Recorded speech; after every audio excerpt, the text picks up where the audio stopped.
and your incredible leadership, for your dynamic thinking, the way you're attacking this problem set on every level. In just days of Operation Epic Fury, you and your team have delivered nothing short of devastating, precise strikes, taking out the better part of Iran's navy, making it combat ineffective, neutralizing missile sites and launchers, and establishing total dominance over the skies we fly over and seas we fly over. Our forces are executing with unmatched skill, and the mission is advancing decisively. This is the kind of no-nonsense, results-driven warfighting that America demands. And you're delivering it in spades. You are the man for this moment. Admiral Cooper, on behalf of the President, the Department of War, and every American watching, I want to thank you for the outstanding job you and CENTCOM are doing. Keep pressing the fight, and we are with you all the way. A few thoughts before I hand it over to the Admiral for an update. Iran is hoping that we cannot sustain this, which is a really bad miscalculation for the IRGC in Iran. You see, there's no shortage of American will here. We remember and honor our fallen, those 6 that we will soon welcome at Dover, who gave everything for their country in this mission. We remember them. But we remember them by rededicating ourselves even more fervently to this mission. Our commitment to our mission objectives only increases as our advantages continue to increase. We've got no shortage of munitions. Our stockpiles of defensive and offensive weapons allow us to sustain this campaign as long as we need to. Again, our munition status only increases as our advantage increases. Our capabilities, we have only just begun to fight and fight decisively. Having a chance to hear from Admiral Cooper. If you think you've seen something, just wait.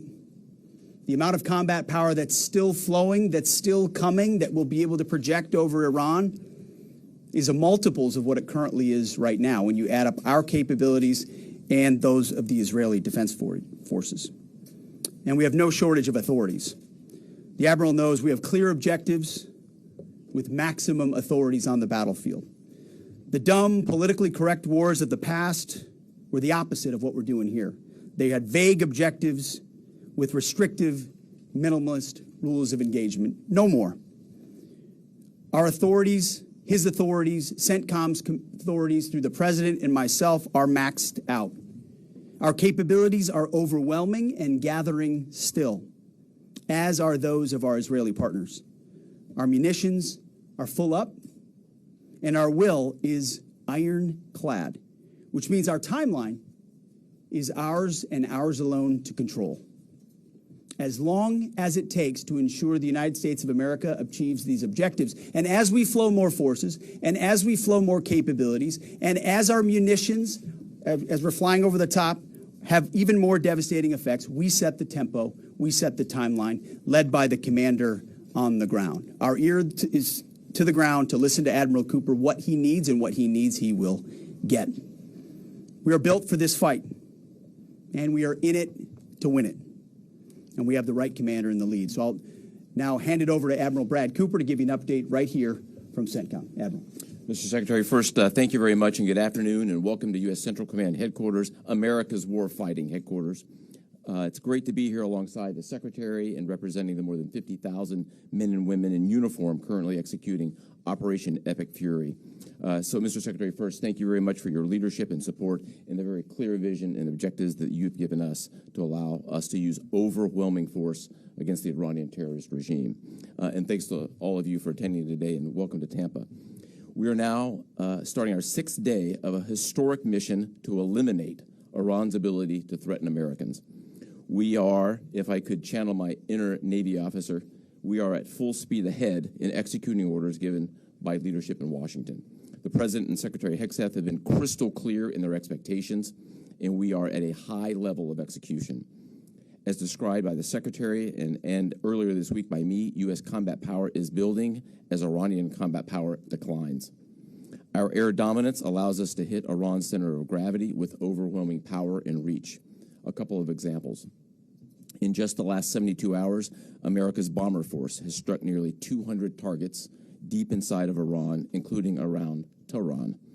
And in just the last hour, U.S. B-2 bombers dropped dozens of 2,000-pound penetrator bombs targeting deeply buried ballistic missile launchers. Notably, we've also struck Iran's equivalent of Space Command, which degrades their ability to threaten Americans. Then, if I just look back over the last 24 hours of the operation compared to where we were at its start, ballistic missile attacks have decreased by 90% since day one.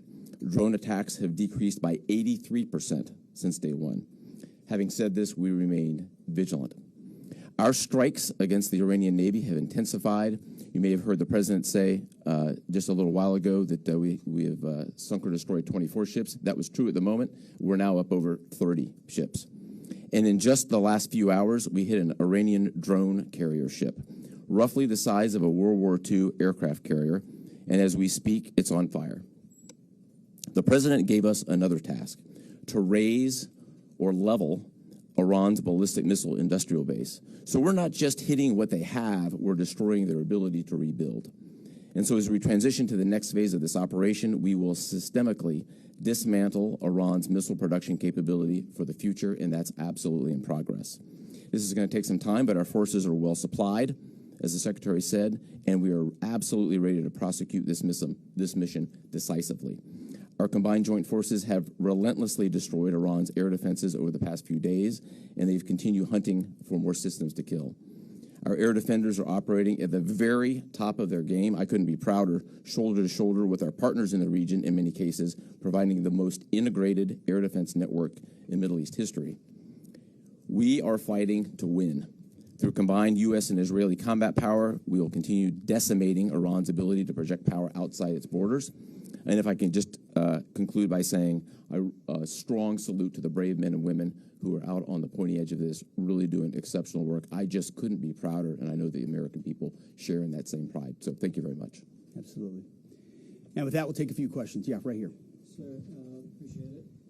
Admiral, I wanted to ask, or Mr. Secretary, the Ukrainian president said today that the U.S. has asked for specific capabilities to deal with Shahid drones, Iranian drones. Can you guys talk about what you asked for, and has there been any surprises from Iranian capabilities that you guys have seen in the past 6 days? Go ahead. We're very familiar with Iranian's capabilities, and as you might imagine, we planned for it right from the outset, and I feel good about what the plan was. Like any good organization, we adjust as necessary to meet the environment, and we've made those appropriate adjustments. Absolutely. Right here. Thanks, Secretary Hudson. I had two for both of you. One, was an American pilot shot down today in Iraq? And two, I've heard reports that there's enriched uranium stored in Isfahan. Also heard reports that there's not a lot of bombing there. Is that on purpose? Do we believe there's enriched uranium there? And would we ever send special forces to secure it? As CENTCOM pointed out, that those reports of an F-15 being shot down are false. As you can imagine, Iran is doing everything it can to peddle in lies, deception, and inflation of numbers in reality, mostly to propagandize to their own people, right? They've shut down the internet. They're hoping they can convince their own population that they're having success. One thing one of their leaders said recently is that 500 Americans have been killed, they claim. These are lies. The lies will continue. CENTCOM will continue to debunk those lies. So, and as often is the case in conflict, first reports are often wrong. As it pertains to nuclear material and things like that, one of the objectives the president has always said is that Iran will not have a nuclear bomb, nuclear capabilities, but we would never disclose what we will or will not do inside operational plans. So Admiral Cooper's got a plan. We're working that plan, and targets will be struck or not struck according to what we want to achieve. Yeah, right there. Secretary Heggsett, the president said earlier today in an interview that he would like to have a say in who's the next leader of Iran. Is this an expansion of your military objective? Do you view it that way? And additionally, you spoke earlier today about how previous leaders have drawn resources from our hemisphere to the Middle East. Mm-hmm. How do you avoid that?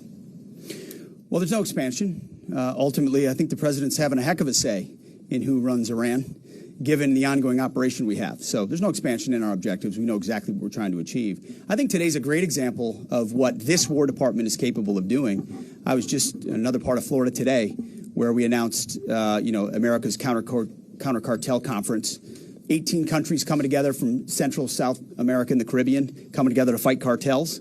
That is something that is ongoing. We're focused there. We're focused in the Indo-Pacific. We can mass combat power in CENTCOM. EUCOM is able to support that as well. So we know we're laser focused on our hemisphere and our homeland. That's why we locked down the border. That's why we're working with partners to take on cartels. That's why we're sinking drug boats. That's why we're on the offense there. But the beautiful things about combatant commands is that, you know, Brad Cooper's laser focused on Central Command, just like Frank Donovan is laser focused on Southern Command. We can do both. That's what a global power can do. Ultimately, this issue of Iran's nuclear pursuit and their unwillingness through negotiations to stop it was something President Trump has said for a long time needs to be dealt with. And after 47 years, he's doing something that no other president was willing to do. And we're doing it overwhelmingly, and we're doing it decisively, while also in other parts of the globe having the desired effects. I mean, take, for example, what we displayed yesterday, the Iranian ship in the Indian Ocean, sunk by Indo-PACOM, another combatant command, who coordinated with us in order to make that happen. So America's reach is global. Our focus here, though, these missions are narrow, they're scoped, and Admiral Cooper is well on his way to ensuring that we reach those objectives. Right here, yes, sir. You know, how are all what condolences the troops killed? The Ukrainians are talking about providing low-cost interceptors, given their experience. Is that something that the Pentagon is looking for? And Admiral Cooper, can you walk us through a little bit about how effective the Lucas drones have been, what kind of targets they've hit, and how much that's helped, given that they're low-cost alternative to the more expensive helium? Go ahead. Sure. I'm not familiar with the particular offer, but interceptors in general. We've had a number of new capabilities being fielded. Obviously, I'm not going to talk about it from an operational perspective of what those are. But I think you have seen over a period of time us kind of get on the other side of this cost curve on drones in general. If I just walk back a couple of years, you remember what you used to always hear, we're shooting down a $50,000 drone with a $2 million missile. These days, we're spending a lot of time shooting down $100,000 drones with $10,000 weapons from ours. So that's one aspect of it. Lucas, indispensable. As many of you know, and if you don't know, this was an original Iranian drone design. We captured it, pulled the guts out, sent it back to America, put a little Made America on it, brought it back here, and we're shooting them at the Iranians. Good targets. Good targets. Absolutely. Right there, yes. Thank you so much, Secretary. President Trump, in his first speech after the launch of the Operation Epic Fury, he addressed Iranian people and he said that there's going to be a time for you to come out, but it's not now. Stay home. It's not safe. I want to know if there is a timeline for that you're going to urge Iranian people to come out, how that is going to play out, and how are you going to protect the protesters? You know that they're going to be shot probably, as we witnessed in January. That's what happened. How are you going to protect and support the protesters? And Admiral, I have one question for you. How are you going to minimize the civilian harms?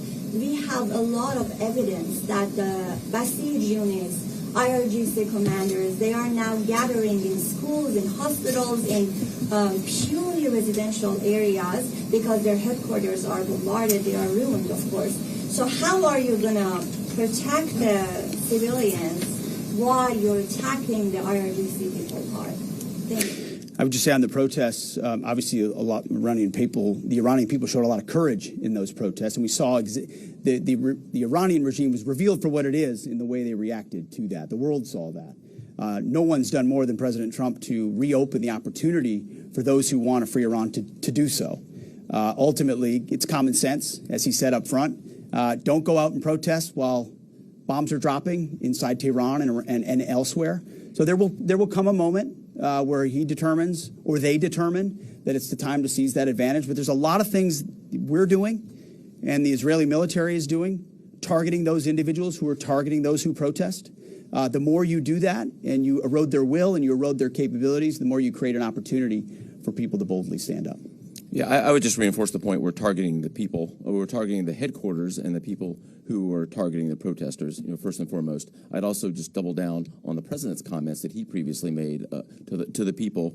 Stay in your homes, keep things calm, stay out of the way. There's a lot of U.S. and Israeli capacity coming over. We're hitting a lot of targets. The best thing for them to do for right now is just to lay low. Right here. Secretary, one common outcome of American military action in the past has been taking in thousands of refugees into the American homeland, and I'm wondering if there's any safeguards put in place to make sure that the American people aren't having to have another wave of refugees from the Middle East or anywhere else come and stay here. I think it's safe to say there's no plan for a wave of new Middle Eastern refugees to the United States of America. I think, as the president has pointed out for a long time, there are a lot of countries in the region who would be capable of providing that kind of support if need be, but that's certainly not something we're planning on. Yep, back there. Yep. Yes, sir. Michael in Washington Times. I wanted to ask, I know semper gumby is always a truism in the military. Did the British decision to refuse Diego Garcia have any impact on the mission itself? Did you have to adjust, or were you able to just completely, go with the mission without any worry? Well, as the president stated, it was unfortunate that that the Brits didn't, from day one, say, "Hey, go ahead and have access," but we got there. We got there, and that's now part of the way that we're operationalizing bomber runs. And that's part of when we say more to come, it's more fighter squadrons, it's more capabilities, it's more defensive capabilities, and it's more bomber pulses more frequently. The amount of firepower over Iran and over Tehran is about to surge dramatically. And part of it is that we're going to have even more basing. And it's not just the UK. We've had other friends step up, and we're grateful for that. Maybe one more right here. Yeah, the Azeri president earlier today basically authorized his Minister of Defense to begin preparing troops for some type of retaliatory action after the airport strike. As the Department of War and CENTCOM is working on deconflicting with the Azeri if they were to move in or attempt something in retaliation. I'm sure there are plans, and I'll let the Admiral speak to that. But that does allow me to kind of address this idea that the war might be expanding, or there's chaos, and nothing could be further from the truth. If anything, what Iran is doing by targeting allied countries that would otherwise want to stay out of this, they've actually pulled them into the American orbit. So now you've got UAE and Qatar and Bahrain and Saudi and Kuwait and others saying, "Hey, we're with you. We'll shoot with you. We'll fly with you. We'll defend with you.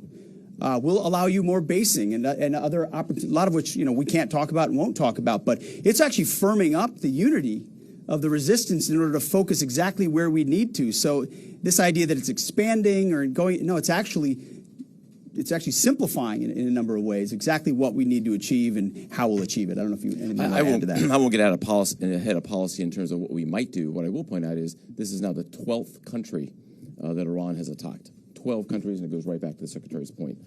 Those 12 countries are none too happy, and I look forward to working with all the partners who are willing to join us in this. And I would just close by saying, Mr. Secretary, one more question. Sure.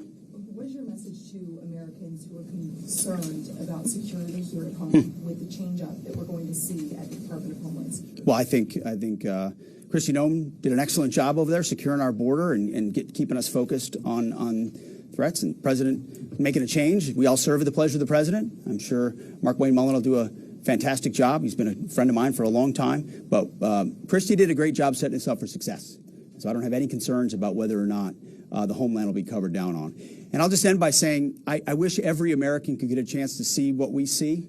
I had a chance to go into the control room, into the Tactical Operations Center, go see these young men and women that are doing this, the dedication that they show at every level, the way they've refined their craft. I was talking to a young colonel who's iterating on how we target and how we find and fix different aspects of what the Iranians are trying to do. If they don't know what they're up against. And if they think they've got it solved for, they're wrong. And ultimately, the combination of our ingenuity, the skill, the professionalism, the discipline, and then the sheer weight of the capabilities of the U.S. military, what you're going to see may look routine. It may start to be like, oh, another boat. Oh, another launcher. Oh, another drone facility. What it takes to do this with the precision that we do is world-class. No one else can do it. And it's world-class Americans, like the ones I saw here, like the ones that are coming home that we're going to greet home, that are the engine of what makes our country great. And so I'm so grateful for folks like those here at CENTCOM, at Central Command, who are under your command.